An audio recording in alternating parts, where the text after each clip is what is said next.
Alright, let's continue our pixel art tutorial here. And what I'm going to do, this video is kind of just to accompany the PDF and show you some lessons learned and some little tricks of the trade here of what I do.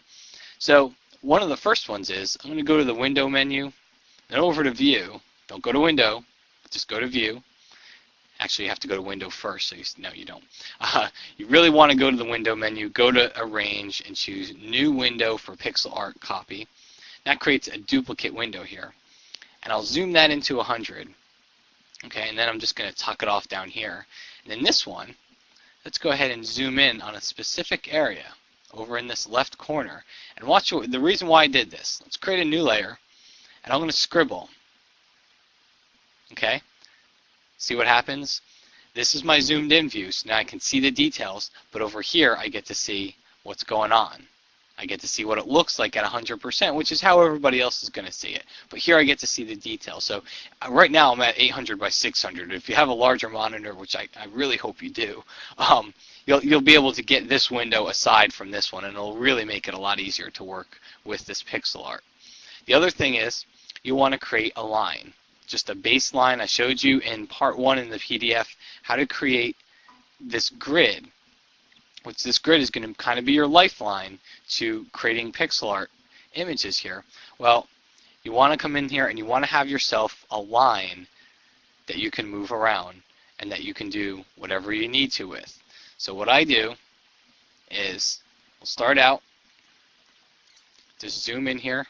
Again, anywhere around 800% works pretty good. Grab the pencil tool. Remember, we want a 1 pixel pencil. We don't want to use the brush to do this. We want the pencil tool. Create a new layer. Make 2 dots. Make 2 more. Make 2 more. Make 2 more. And do this until you really get tired of doing it. So I'll just do it a few times here. So I did 6 of them. Now what I do, go to the Move tool, hold down the Alt key, and that's Option on Mac. Click and drag, and then just tuck the new one down. And then select that top layer and press Control E. And that's Command E on the Mac to merge it together. So now I have 2. And then again, hold down the Alt, Option on the Mac, click and drag to move it and tuck it in, and then merge together. And just do that over and over again until you get a really long line, which I happen to have right here.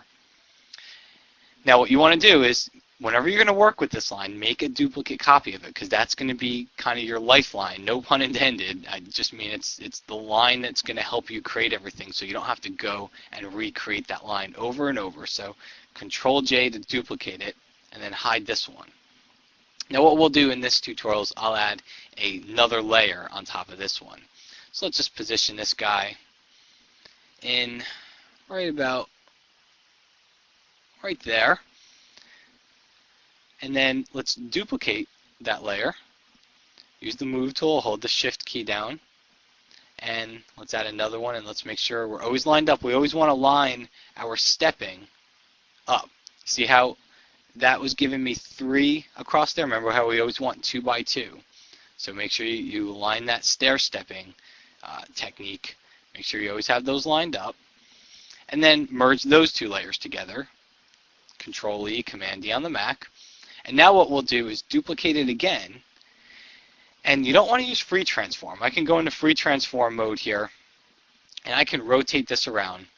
But as precise as you think you're getting the angle, okay, when I hit enter and I zoom in, look how blurry it is. Okay, so you don't want to use that technique here. What you do want to do is go up to the edit menu, go down to transform, and just choose flip horizontal. Okay, and then just position another one right down there. Remember, we always want 2. Position another one.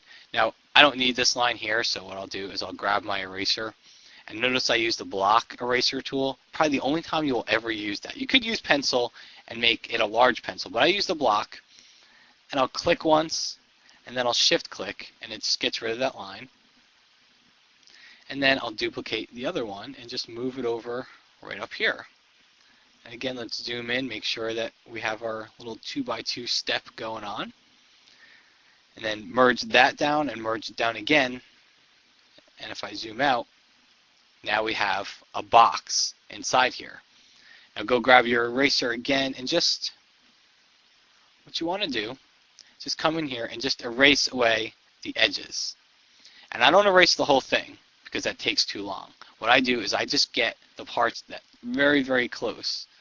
Okay? Get the parts that are very, very close to where I want to erase. And then we let the selection tools do the work for us in just a minute here. There we go. And now I use my rectangular marquee selections. Delete. Delete. Let's make it bigger. And delete. And then one more time at the bottom here. And then we delete all those areas away. So now we've got the base. Now it gets really easy. All we do is just duplicate, drag upward, grab your pencil tool, and then just fill in the lines down. Hold down your shift key. That makes it a lot easier. Just fill in those lines right down there and right over here. We don't really need one in the back at this point. And now merge that layer together. So you see what we've got here? So we've got a box. And then once again, go to your eraser tool and use that block and get rid of any of these areas inside here that we just don't need. And that's why this block comes in really handy. Just get rid of those areas that you don't need. I'm not going to see this one in back here. The other trick here is too, open up your navigator so you can see a larger view up there as well. So all I'm doing here is just getting rid of the areas inside of this box because I just don't need them, and you're going to see why it makes it so much easier in just a second.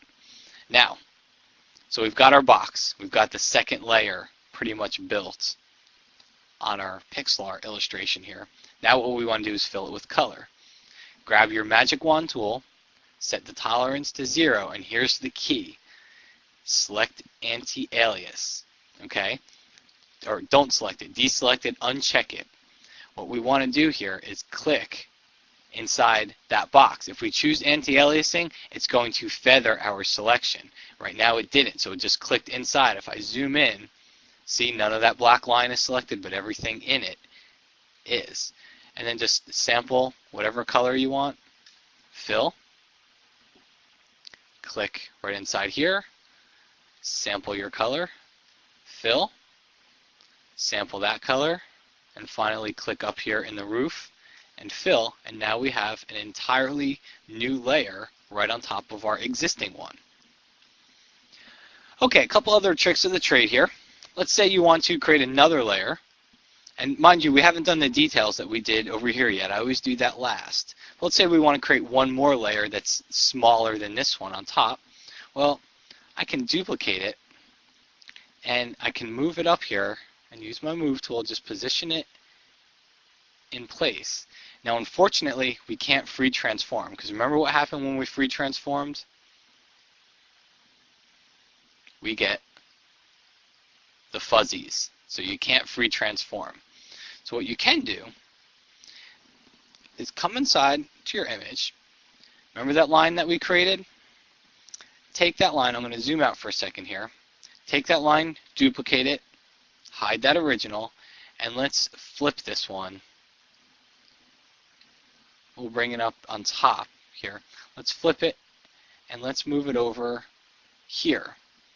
Now what I'm going to do is use my magic wand tool here, and I'm going to click. And what's going to happen when I click on this side of the line, it's only working with this line layer, okay? It's going to select everything on that side of the image. If I clicked on that side, it would select that side. So it's going to select everything on that side, and if I just work with this layer, I'm going to duplicate that part of the rectangle there. I'm going to go Layer, New. I'm going to choose Layer via Cut, and there's the keyboard shortcut for it, and watch what happens. Now that's on its own layer.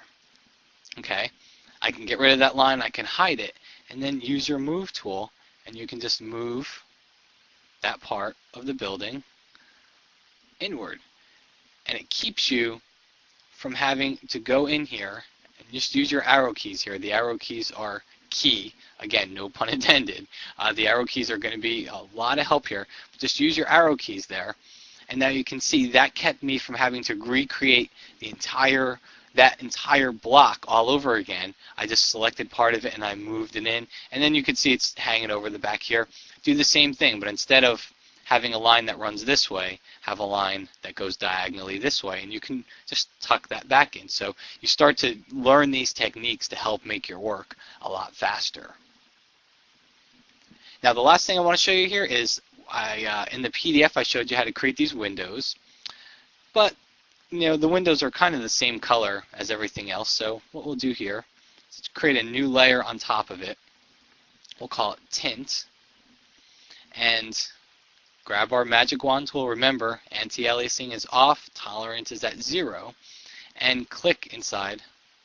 Select your window layer. Make sure whatever you're clicking on, make sure that layer is always targeted, and click right inside of here, and then shift click to select all the other little people and all the other little lines inside there, and you click inside there and it makes that selection.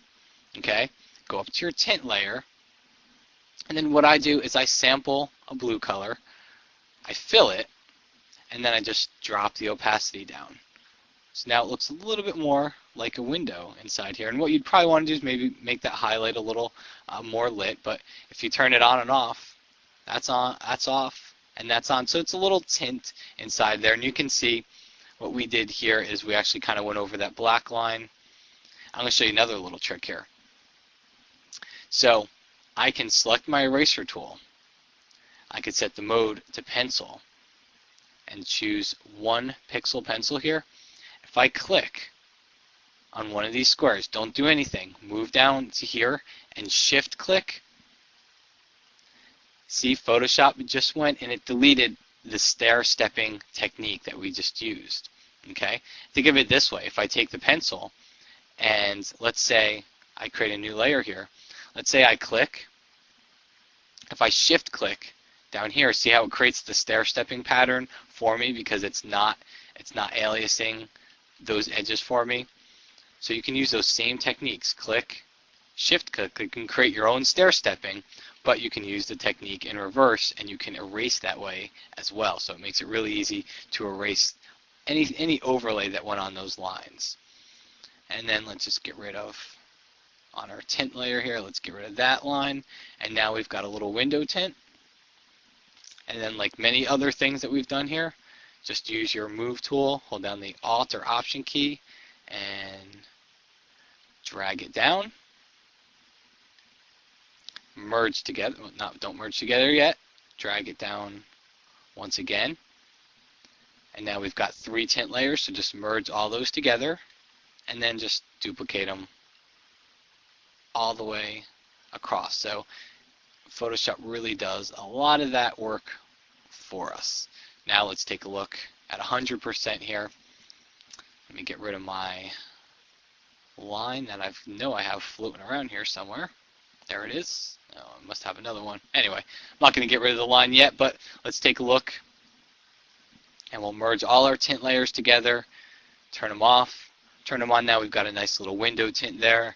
You could always come in and add a color overlay on top of it, because in Florida, well, all of our windows are kind of tinted a darker color. So we'll even add a little bit of a darker tint here.